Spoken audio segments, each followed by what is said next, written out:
The economic freedom fighters have been on the roll recently with their 4-year campaign to have President Zuma removed yielding fruit earlier this year.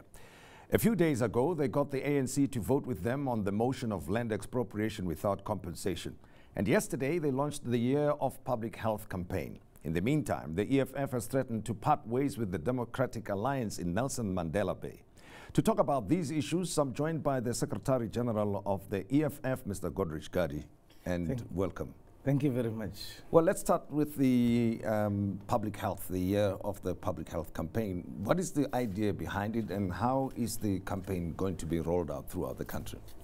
Thank you very much, Pratim. What's going to happen is that in our February planning session called the Plenum, we agreed on quite a number of activities for the year, one of which is that the year shall be declared the Year of Public Health Care. This is because of the collapse of the public health care system. It's no longer a place of hope. In fact, our people don't want to go to public health institution. Our grannies, our moms, our fathers don't want to go there. They cry as you approach the gate because they smell death. They will not come back alive. The staff is there is understaffing in the public service health system. There are no doctors, there are no nurses, there are no general workers.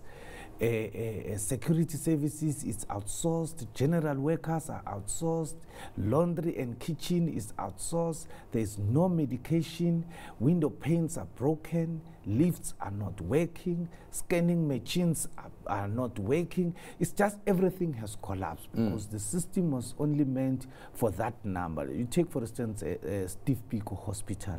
It was meant for very few whites.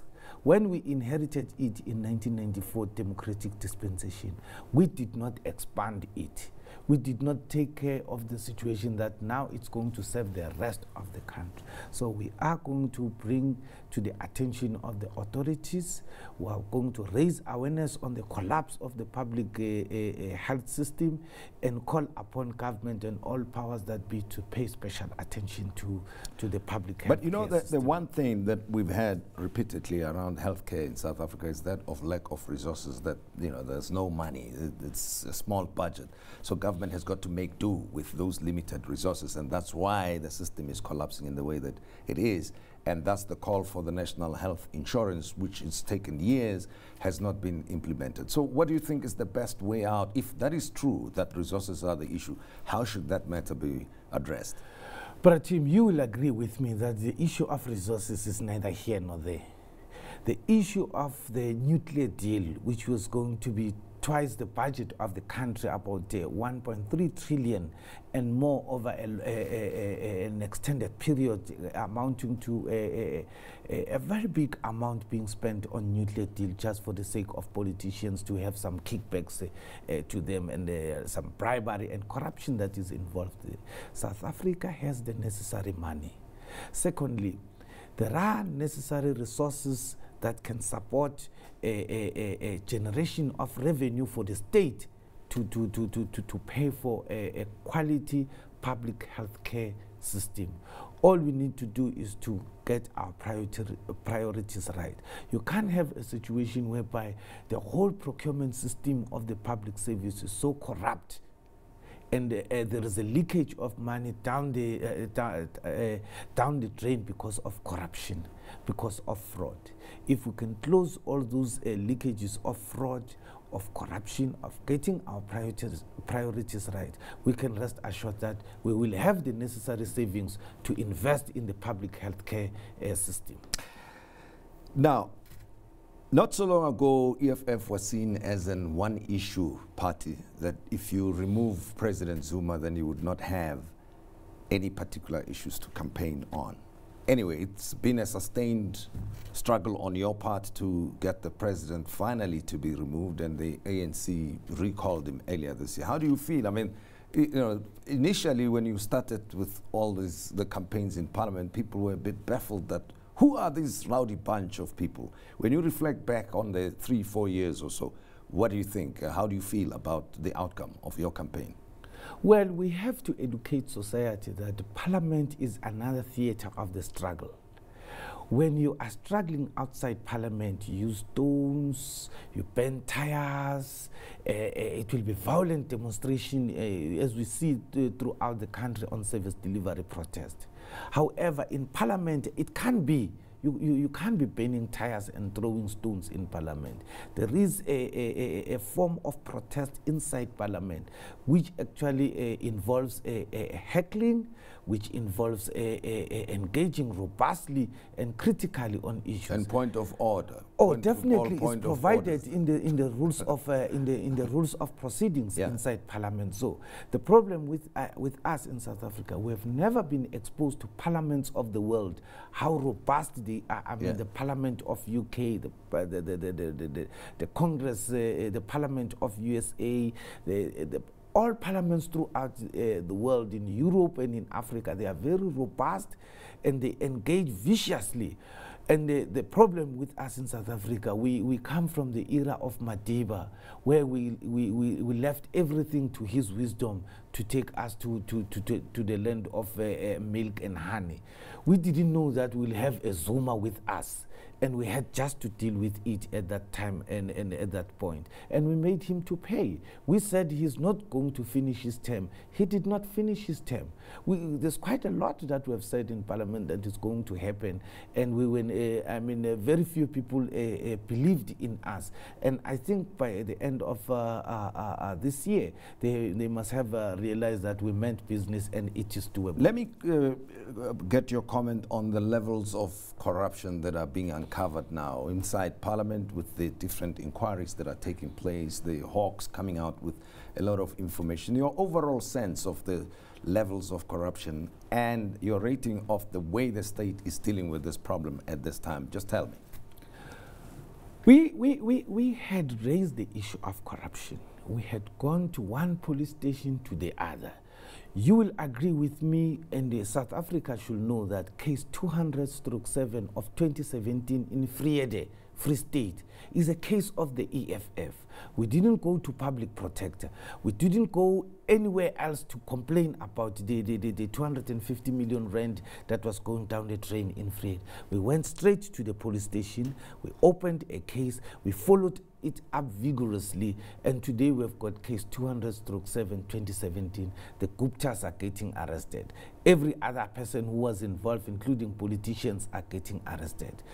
We have actually raised the issue of corruption for as long as EFF has existed. We've opened many criminal cases on the issue of corruption. So what we see in Parliament is nothing but is as a result of the vigorous fight of the EFF to bring into the fore and to the public knowledge that there is money in government that can actually make the lives of our people better. But unfortunately, there are people who are committed in stealing it, literal looting with no service delivered. They just take it.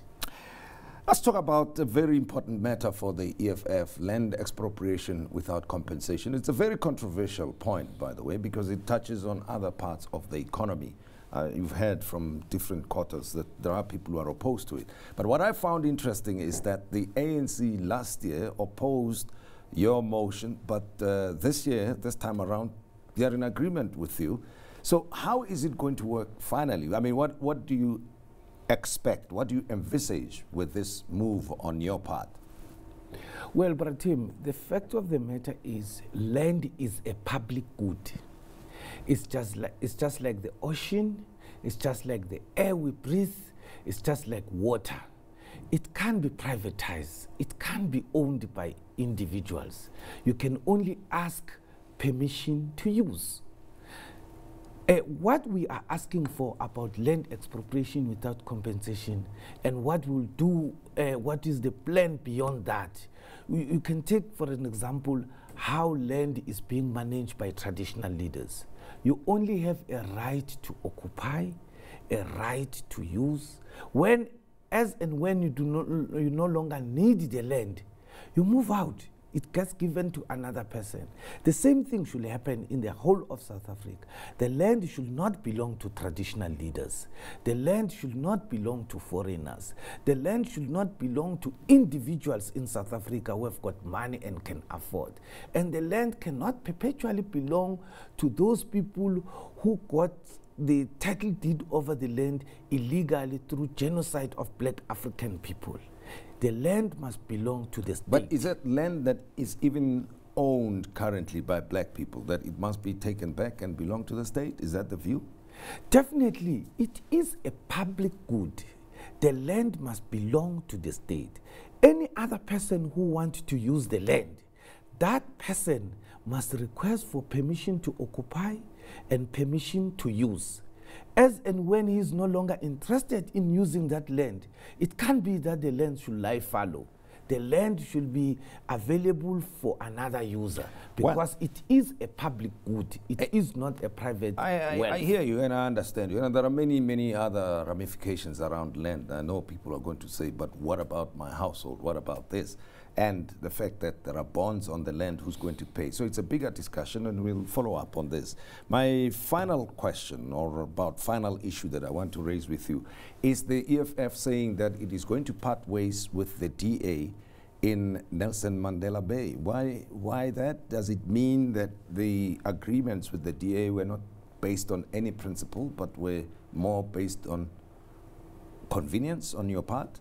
Brother Tim, it is not a secret that immediately after the August 3, 2016 local government elections, in quite a number of municipalities and metros, the EFF were the kingmakers. We were spoken to by quite a number of political parties, in particular the Democratic Alliance and the ANC. Our first meeting was held with the ANC. We held close to more than 3 meetings with the ANC leadership, and in that meeting you had the former SG Guatemala, the TSG, Jesse Duarte, and many others in the top leadership of the ANC. We spoke with them. They made their points very clear to us. In fact, the first utterances when they walked into the boardrooms, it was, what do you want? We give you mayor, we give you deputy mayor, we give you blue lights, we give you, we say, we're not here to discuss that. Yeah. We want to hear, what do you want? Yes. He said, we want to govern the metros. We said, no problem. We're going to give you the metros to govern on your own 100%. We'll be backbenchers as the EFF. We'll be the opposition as EFF. You must govern as we have always been governing, with all your people, the whole mayor, deputy mayor speak, on condition that gave them 9 points.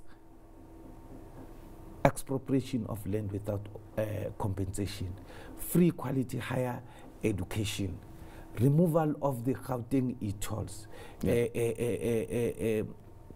discontinuation of the nuclear deal, and removal of the stem from the national anthem. The removal of Zuma was point number 9, was not even top in the agenda of the 9 So let me just, because of time now, say, so the ANC to an extent has satisfied some of those demands on from your point of view. But why specifically Nelson Mandela Bay, Athol Trollip, specifically, just briefly, why do you want to have him removed? Well, we are firing a warning shot to the DA. It could have been Tshwane, it could have been Tabazimbi, it could have been Johannesburg, it could have been any other municipality or metro. But we decided that Nelson Mandela Bay is a metro named after an iconic struggle stalwart, the founding father of our democracy in South Africa. And most probably we should start there and show the DA that we mean business when we say the land belongs to the indigenous people of Africa, and it can't be business as usual. Godrich Gardee, thank you very much. Thank you very much, Pratim. Sure. It was nice being with you. No, it's a pleasure. That's the Secretary General of the Economic Freedom Fighters, Godrich Gardee, expanding on some of the big issues that the EFF has been dealing with in recent times. And that's all we had for you tonight. Until next time, good night.